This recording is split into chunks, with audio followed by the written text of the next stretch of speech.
Now that we wrapped up our UVs, we will be moving on to the baking stage, which I did mention prior.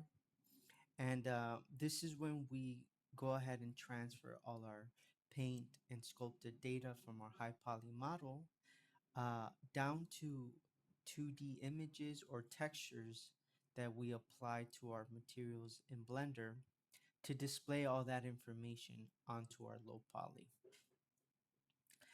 And so in Blender here, we can see our model fully UV'd. Uh, but before we can actually transfer all that nice detail that we did before, we have to prep our models a little bit here. So if we go into our modeling tab and we remove our wireframe, you can see that all our edges and faces, right, have this kind of sharp kind of look to them. And that is due to the current kind of normals on the model.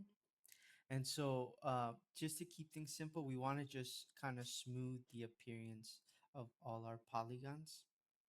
And so to do that, here in object mode, we're going to go one by one. We're going to select our eyes first. And then we're going to right click, shade, smooth, right? So now you can see that it looks nice and smooth and stuff, but the polygons are still the same. It didn't go up in poly count. It just kind of just smoothed the surface, right, to kind of help kind of fake um, more of that kind of smooth appearance. So now if we do it for the rest of the objects here, you'll see kind of the same thing, right? Now all the edges and stuff are nice and smooth. So we can just kind of keep repeating this for all these here. Same thing for the head.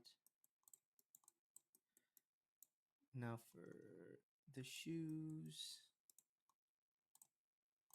right? And last but not least, the tracksuit, right? So now we have smooth all our normals, and this should be ready to kind of be baking here.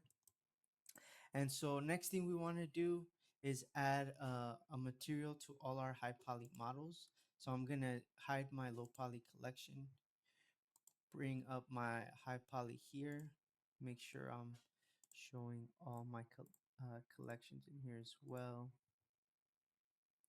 All right.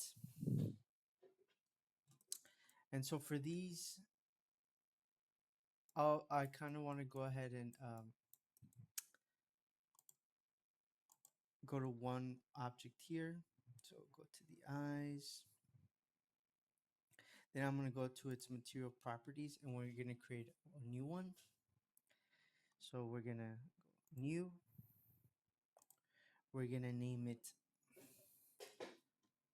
high poly material.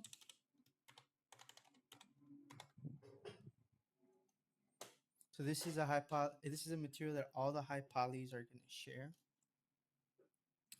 And so next thing we have to do is we're going to click on this yellow dot, right, the base color. And then we're going to go ahead and select the color attribute. So if you remember correctly, right, when we painted our high poly model, we ended up adding a color attribute.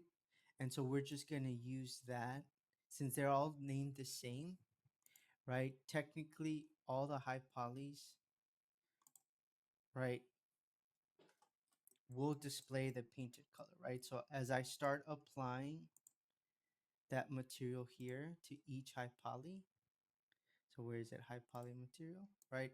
We should see that painted detail appear onto our model, right? You can see now we got the logos there displaying.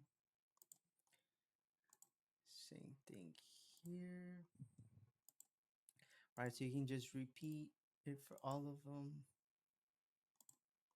Let's see if I can select. Now I gotta go one by one, unfortunately.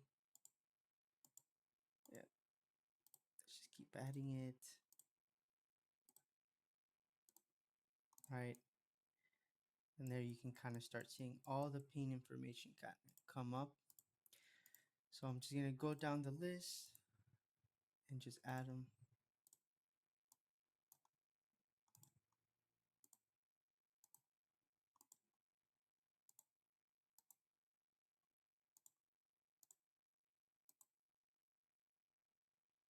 Now onto the hands.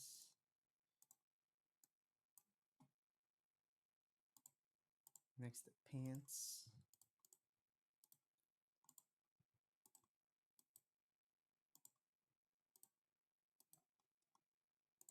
And now you can see all that paint information show up here.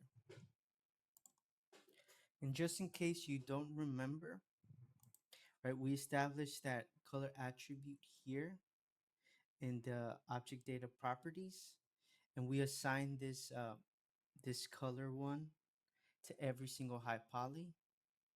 That way, we're able to kind of leverage that to quickly add all this paint information onto one single material. So that's pretty handy there.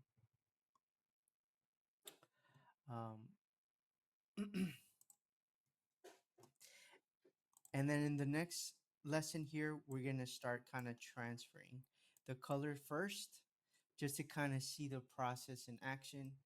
And then afterwards, we're going to repeat it to generate a normal map as well.